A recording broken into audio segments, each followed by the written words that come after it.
Beyond the newsroom, where untold story is revealed.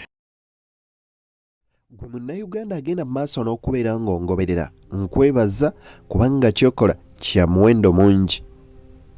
Olunaku olwaleero omubaka Lutamaguzi Ssemakula avuddeyo n'alya obuwuka oba nakomba kwerima n'ayanukula President Museveni. Ono nga yavuddeyo n'ategeeza nti His Excellency Robert Kyagulanyi Ssentamu n'ekibiina kya National Unity Platform babba akalulu k'NRM akawererako ddala miliyoni namba.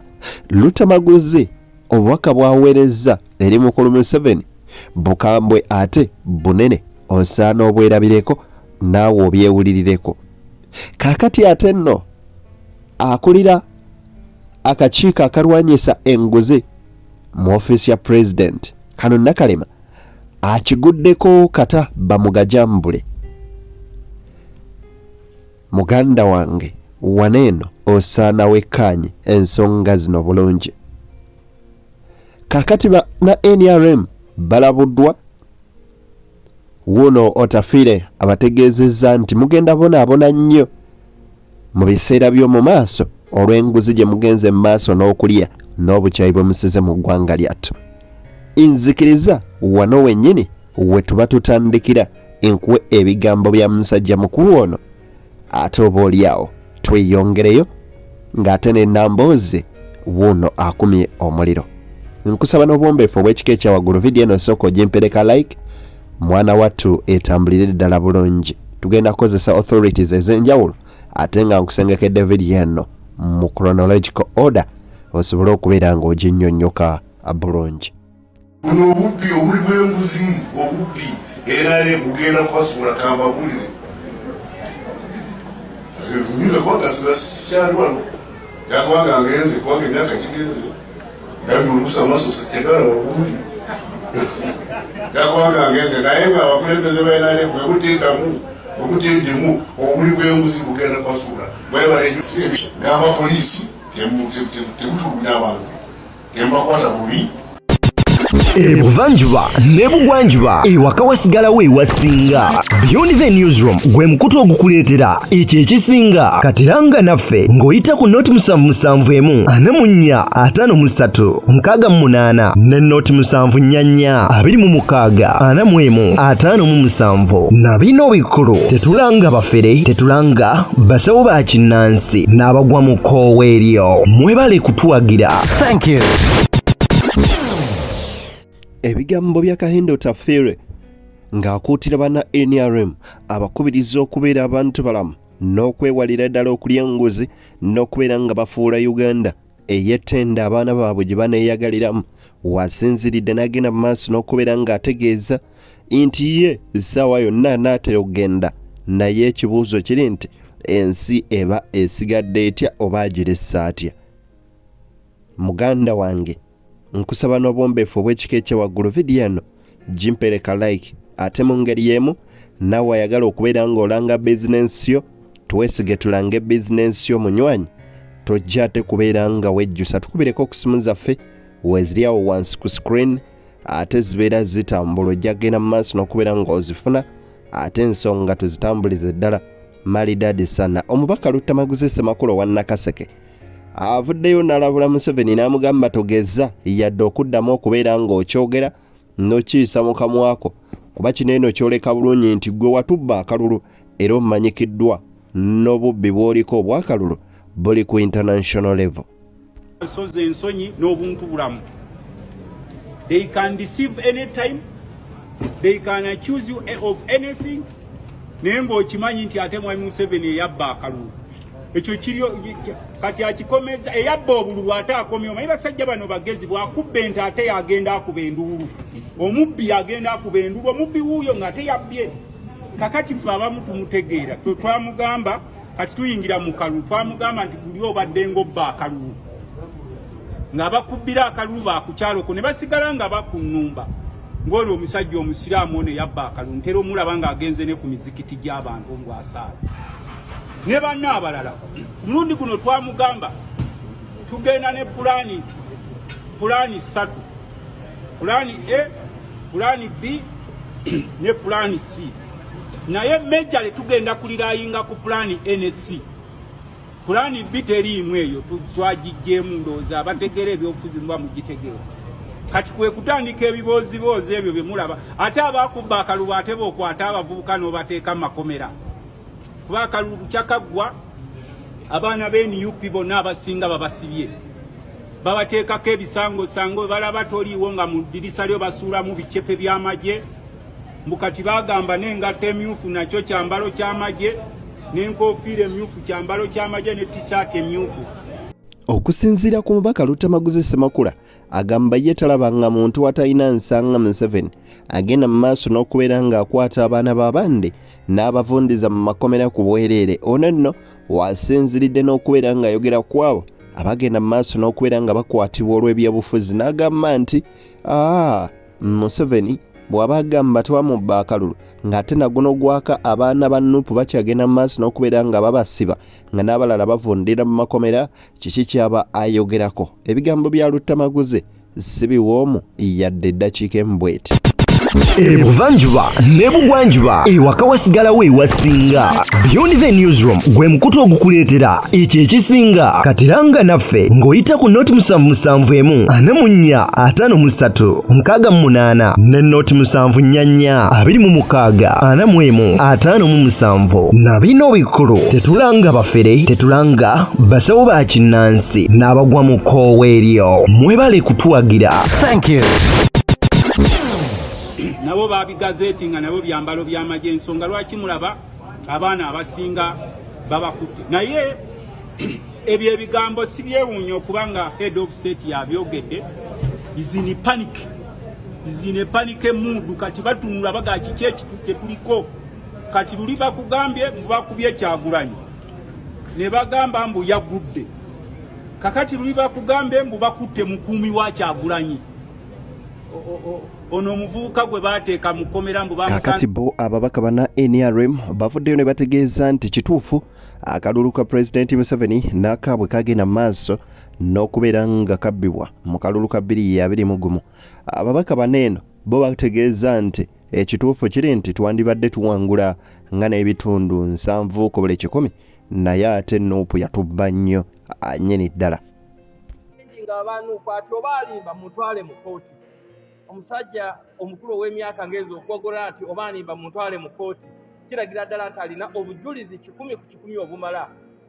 Therefore kyefudde tusaba nti okulonda okujja kubeeremu amazima n'obwenkanya. Ab'ebibiina balemu okubba Museveni akalulu ke kulwokuba wuuyo ataakomawo asobole okuyitamu tweyongera okubeera n'emirembe n'obukakamu bwe tulina mu Uganda. Naye ate ensonga endala yansanyusizza abamu twafuna nnyo obuzibu nti ebyuma bino ebyokulonda byatuukanga nga bifudde ate okulonda ne kuddamu ne tutandika okulonda nga bali mu old stone age. Twagala electoral commission mulundi guno ye yeetegeke ebyuma bwe bibanga biganya okukola eyo station baleetewo ekyuma ekirala abantu basobole okulonda kulwokuba buvunaanyizibwa bwa buli omu okukuba akalulu. Okwetegekera akalulu akajja kulwokuba obululu bungi obwaffe ababaka n'abakulembeze abawansi ebubbibwa nnyo ne tutamanya ate ne twagalira ddala tusabe nti pulezidenti ezo emitindira abantu ze babbiramu zibuulire bannayuganda bamanye tusobole okwerinda akalulu. Ebuvanjuba n'ebugwanjuba ewaka wasigalawo ewasinga. Beyond the Newsroom gwe mukutu ogukuleetera ekyo ekisinga katiranga naffe ng'oyita ku noti 7745458 ne noti 7442641 na bino bikulu tetulanga bafere tetulanga basawo ba kinnansi n'abagwa mu koowe eryo. Mwebale kutuwagira. Thank you. Ebyo nno bwe bityo bwe biri ate ku ludda olwo kakati omubaka Namboze Bakireke avuddeyo n'agenda mu maaso n'okubeera nga mwatwako okkulumira abo nno gavumenti begenda mu maaso n'okubeera ng'ekozesa okuttattana ekibiina kya National Unity Platform kwoteeka ababaka basse kinnoomu ate era n'okuttattana ekitiibwa kyabwe ng'abantu. Tulina bannamawulire ba Uganda tebafaayo nabo bennyini balinganga abantu aba bulijjo batekinga ne sides balipotinga ebintu kungulu kubanga omuntu yali badde apotinga government to task oba security organs to task okubuuza nti kiki ekyo kye bakuba Bobi Wine ako kawiponi ako bakayita batya akavaamu obuntu ne bugenda nga bufumita omuntu omubiri yenna omubiri gwonna so ne munnange balina omukisa nti kyebava batukolako ebikolobero bino ne bayitawo nabyo nti because citizens in this country are not ready to ask the serious questions abantu bannayuganda bali cynical just buli kintu kyonna bakinoonyamu bintu byakwesesa byakwogera bigambo bitonotono bitali bya buvunaanyizibwa because ne bwe baali badde tebalina kye bamukoze neki nemia fact nti bamwatakinga kyali badde kyenyamiza nenolaba kati oyo wa polisi mwami simanyi ebisoke oyo omwogezi wa polisi kati omujja ng'omulabira ddala ayogerera ddala ng'asinzi nga tateekamu obuvunaanyizibwa bwonna kuwuliramu ku nsonyi nti bannange waliwo omuntu twamuzingiza ne tumulumba ogenda n'owulira abantu nga betaddeko amannya g'ebifo ebinene naye nga bye bakola bannange oli naava eri neyeeyogerako nze omanyi kati abamusagala nakuboogerako kubanga ogenda n'ogamba kati oyo nga bw'ali ku levo ya ameritinga discussion eva mu nze naye tomutunuulira nga ye mutunuulire ekifo kye bamutaddeko ekifo taito engule gyayambadde bamutaddeko ofiisi ya gavumenti ennene ennyo bagimwambaza naye atudde nayo wali naye ayogera ebigambo ebitaliimu buvunaanyizibwa ku mulembe gwa Milton Obote waliwo omukazi baali bamuyita Night kulabako kyekiro kulabako kulabako lyerinnya lye batuuma omwana nga bazadde be babadde bajja bafiirwa abaana ne bazaala omwana asooka n'afa ne bazaala owokubiri n'afa ne bazaala owokusatu n'afa kati we bazaalayo omulanga bagamba ebuvanjuba n'ebugwanjuba ewaka wasigalawo ewasinga Beyond the Newsroom gwe mukutu ogukuleetera ekyo ekisinga katiranga naffe ng'oyita ku noti 771 44 53 ne noti 744 26 41 na bino bikulu tetulanga bafere tetulanga basawo ba kinnansi n'abagwa mu koowa eryo mwebale kutuwagira. Thank you.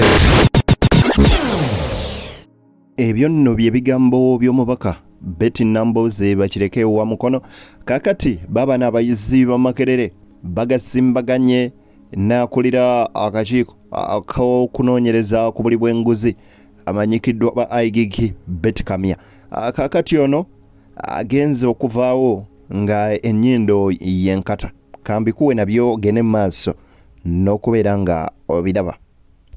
Kanona Kalema, if you're really serious about corruption, the problem about corruption in Uganda is that the government has deliberately shifted a lot of money from the middle class to politics. That is wrong. Service delivery is in the middle class of doctors, teachers, journalists, and you have deliberately frustrated the middle class. There's no reason as to why, if a doctor is really well paid, would go to fight for a government position. Because that's where I've put the money. Everyone's interest has now shifted to politics because that's where I've put the money. Boris Johnson left his job as prime minister to go and work as a columnist in the Daily Mail because the middle class is empowered. So, if we are really patriotic enough and we are serious about corruption, money has to shift to where the real service delivery is. The middle class of journalists, lawyers, teachers, doctors, that's where the real service delivery is. Politicians, Monday to Sunday, are politiki. If you go to that parliament, 80% of those people have no professional skills. They're just politicking every day, 24/7. So we must look for ideal solution. And one of them, you must deliberately shift money back to the middle class. You can't say that you're paying a doctor who's working 24/7, 1 million, and then a politician who is doing nothing, 30 million. Who is really giving back to the people?